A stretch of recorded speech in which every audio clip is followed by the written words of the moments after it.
Hello student, good morning. आज हम आपके लिए लेसन नंबर 15 के क्वेश्चन नंबर 68 से स्टार्ट करेंगे। क्वेश्चन है, कौशल विकास का क्या महत्व है। कौशल विकास का महत्व निम्न है। पहला, इससे मानवीय संसाधनों को मानवीय पूंजी में परिवर्तित किया जा सकता है। व्यक्ति को कौशल सिखाकर उसको बेरोजगारी से रोजगार में लगाया जा सकता है। कहने का मतलब है, जो मानव संसाधन है यानी मनुष्य है, उसको मानवीय पूंजी यानी वो धन कमा सकता है। कोई भी कार्य सीखकर मानव पूंजी में वो परिवर्तित किया जा सकता है। कौशल विकास से श्रम की योग्यता में वृद्धि होती है, क्योंकि व्यक्ति कार्य सीखता है तो उसकी योग्यता में वृद्धि होती है, कार्य करने की योग्यता में वृद्धि होती है। कौशल विकास से श्रम की उत्पादकता में वृद्धि होती है। श्रम करेगा तो उत्पादकता में भी क्या होगी, वृद्धि होगी। श्रम की उत्पादकता बढ़ने से श्रम के लिए रोजगार अवसरों में गुणवत्ता में वृद्धि होगी। उत्पादकता बढ़ने से क्या होगा, रोजगार के अवसरों में वृद्धि होगी, वह गुणवत्ता में भी वृद्धि होगी। क्योंकि व्यक्ति कुछ नया सीखकर जो कार्य करता है तो वो नई वस्तु तैयार करता है। इससे देश की जनसंख्या उत्पादक बनती है, यानी जो भी जनसंख्या बेरोजगार है, ये कार्यशील नहीं है, तो वो कार्यशील बनेगी और वो उत्पादन में योगदान देगी। कौशल विकास से व्यक्ति की योग्यता, उत्पादकता एवं जीवन की गुणवत्ता में वृद्धि होती है तथा वह राष्ट्र की आर्थिक वृद्धि में अधिक योगदान दे पाता है मनुष्य। आगे है अगला क्वेश्चन, विश्व व्यापार संगठन WTO वर्ल्ड ट्रेड ऑर्गेनाइजेशन के कार्य लिखिए। इसकी स्थापना हमने आपको बता दी थी 1995।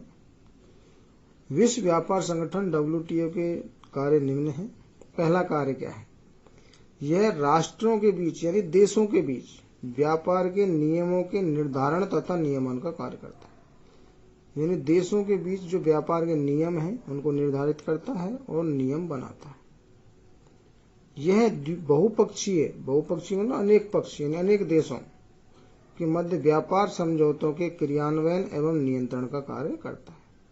अनेक देशों के मध्य जो व्यापार होता है उसका क्रियान्वयन करना और उसको नियंत्रित करना, ये विश्व व्यापार संगठन का कार्य है। अगला कार्य है, यह अपने सदस्य राष्ट्रों को व्यापार समझौतों या विचार विमर्श के लिए उपयुक्त मंच प्रदान करता है।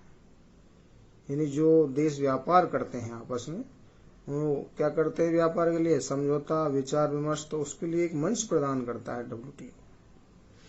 यह विभिन्न राष्ट्रों के बीच व्यापार संबंधी विवादों के निपटारे का कार्य करता है। दो देशों के मध्य या अधिक देशों के बीच यदि व्यापार से संबंधित कोई विवाद है तो उसका निपटान करने का कार्य, उसको सुलझाने का कार्य भी WTO करता है।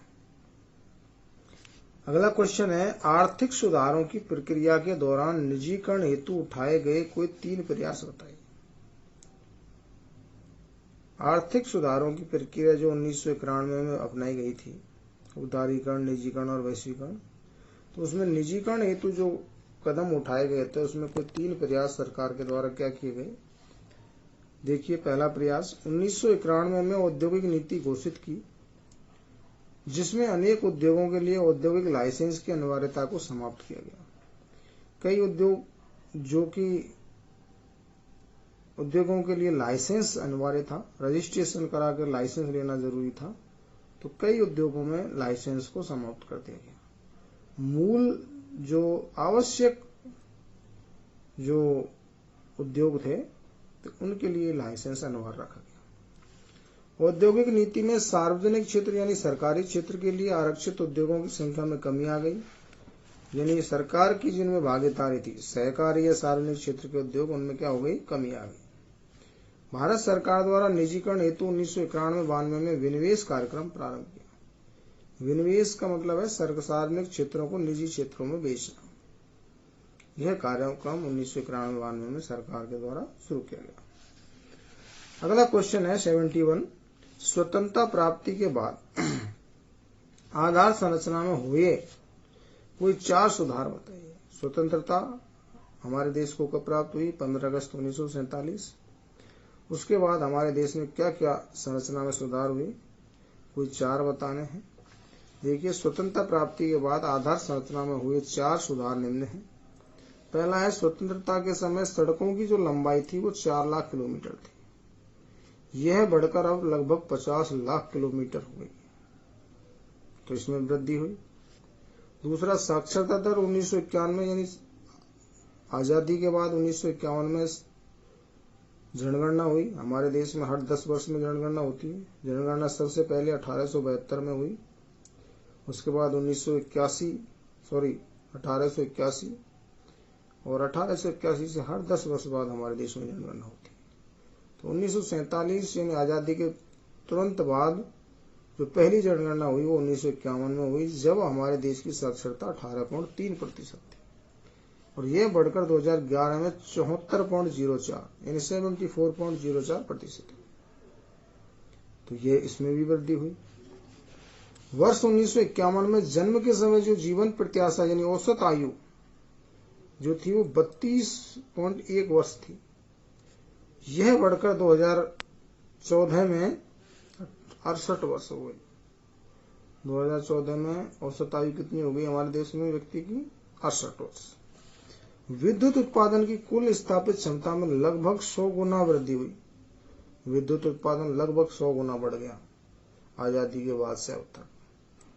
तो ये हमारे देश में आधार संरचना में परिवर्तन हुए स्वतंत्रता प्राप्ति के बाद, मुख्य रूप से 4। अगला क्वेश्चन 72, स्वतंत्रता संघर्ष में स्वदेशी के महत्व को स्पष्ट कीजिए। स्वतंत्रता संघर्ष में स्वदेशी की भावना ने महत्वपूर्ण भूमिका अदा की। जो स्वतंत्रता संग्राम चला 1857 से आजादी तक, स्वतंत्रता के स्वदेशी आंदोलन में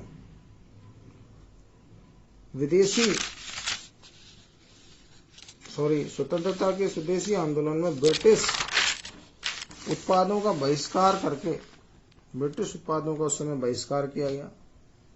घरेलू उद्योग धंधों को पुनर्जीवित करने की रणनीति अपनाई गई थी।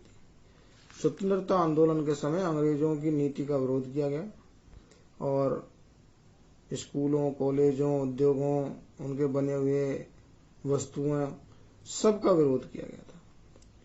महात्मा गांधी जी ने स्वदेशी की स्वतंत्रता आंदोलन में एक हथियार के रूप में काम में लिया। महात्मा गांधी जी ने भी स्वदेशी अपनाने के लिए जोर दिया स्वतंत्रता आंदोलन में, और इसको एक हथियार के रूप में काम में लिया अंग्रेजों के खिलाफ। अगला क्वेश्चन है, उदारीकरण से भारतीय अर्थव्यवस्था पर पड़ने वाले प्रभाव लिखिए। अधिकांशतः प्रश्न पूछ लिया जाता है, कोई 4 प्रभाव लिखिए। तो उदारीकरण जो हमारी औद्योगिक नीति या आर्थिक सुधारों में हमारे सरकार के द्वारा 1991 में अपनाया गया था, 1991 की औद्योगिक नीति में, तो उदारीकरण, निजीकरण और वैश्वीकरण। तो उसमें हम उदारीकरण से जो भारतीय अर्थव्यवस्था पर जो प्रभाव पड़े वो क्या क्या थे? देखिए, उदारीकरण से भारतीय अर्थव्यवस्था पर पड़ने वाले प्रभाव निम्न हैं। पहला, उदारीकरण की प्रक्रिया के कारण भारतीय अर्थव्यवस्था समाजवादी मिश्रित अर्थव्यवस्था से, पहले कौन सी थी? समाजवादी मिश्रित अर्थव्यवस्था थी हमारे देश से, उससे पूंजीवादी मिश्रित अर्थव्यवस्था में परिवर्तित हो गई। अर्थव्यवस्था में परिवर्तन हुआ।